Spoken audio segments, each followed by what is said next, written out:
అందరికీ నమస్కారం. అమ్మ మాట అమ్మాయి బాట ఛానల్కి స్వాగతం.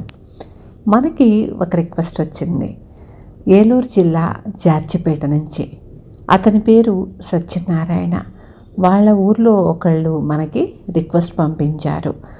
షుగరు ఎక్కువ అవటం వలన కాలు తీసేశారంట. అతనికి బయటికి వెళ్ళటానికి చాలా ఇబ్బందిగా ఉంది. మీరు వీడియోలు చూసి మీకేమనిపిస్తే అది ఇప్పించండి అని అడిగారు, రిక్వెస్ట్ చేశారు. అతని ప్లాస్టిక్ కాలు కూడా పెట్టుకున్నాడు. నిన్న అంటే 10వ తారీఖు శ్రీను తీసుకెళ్ళటం జరిగింది. అతనికి ట్రైసైకిల్ అయితే బయటికి వెళ్ళటానికి వీలుగా ఉంటుందని అతనికి ట్రైసైకిల్ పంపించాను. అతను ఇంతకుముందు కూడా ట్రైసైకిల్ వాడాడంట. అది పాడైనాక ఎవరూ ఇవ్వలేదు అనేసి చెప్పాడు. అతను చాలా సాయం చేశారండి. నాకు జీవితంలో ఇబ్బంది పడకుండా ఇక ముందు బయటికి వెళ్ళి నా పనులు నేను చేసుకోవటానికి అని అతను చాలా ఆనందపడ్డాడు. ఈరోజు మనం ఒకళ్ళకి ఉపయోగపడగలిగినందుకు చాలా ఆనందంగా ఉంది. నేను ఒక్కదాన్నే కాదు, నా గ్రూప్లో ఉండే ప్రతి పిల్లలు దీనిలో భాగస్థులు.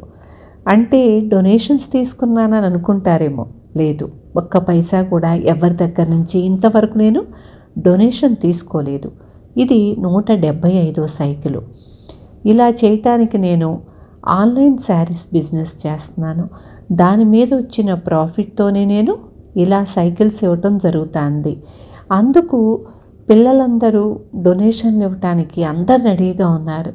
నేను తీసుకోకపోవటం వల్ల వాళ్ళు నాకే శారీస్ ఆర్డర్స్ ఇవ్వటం, నా దగ్గరే తీసుకోవాలని వాళ్ళకి తెలిసిన వాళ్ళని కూడా జాయిన్ చేసి అలా నాకు చాలా అండగా తోడుగా ఉన్నారు.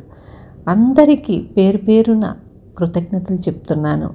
అంతేకాదు శ్రీనుకు కూడా నేను చాలా చాలా కృతజ్ఞతలు చెబుతున్నాను. భగవంతుడు ఇలాంటి గొప్ప అవకాశాన్ని మనకి ఇచ్చినందుకు మనందరి తరపున నేను ఆ భగవంతునికి కృతజ్ఞతలు చెబుతున్నాను. ఇక ముందు కూడా ఇలా ఎక్కడ నడవలేక ఇబ్బంది పడే వాళ్ళకి, ఆర్థికంగా స్తోమత లేక సైకిల్ కొనుక్కోలేని వాళ్ళకి పక్కన మేమందరం ఉంటాము. అందుకు ఆనందంగా సంతోషంగా చెప్పగలుగుతున్నాను. ఈ వీడియోని లైక్ చేసి షేర్ చేయండి. మరొకళ్ళకి మనం చెయ్యందిచ్చే అవకాశం మనకి కలుగుతుంది. అందుకు ఆ భగవంతుడికి, ఆ విశ్వంకి నేను థ్యాంక్ యూ చెప్తున్నాను. I love you Vishwam, I love you Vishwam, I love you, I thank you so much. ఉంటాను. మీ అందరి సహాయము, సపోర్టు నాకు ఎప్పుడూ కావాలి. మీ ఫ్రెండ్స్ని కానీ మీకు తెలిసిన వాళ్ళని కానీ జాయిన్ చేయండి. అవసరమైనప్పుడు తీసుకుంటారు, నచ్చితేనే. ఉంటాను.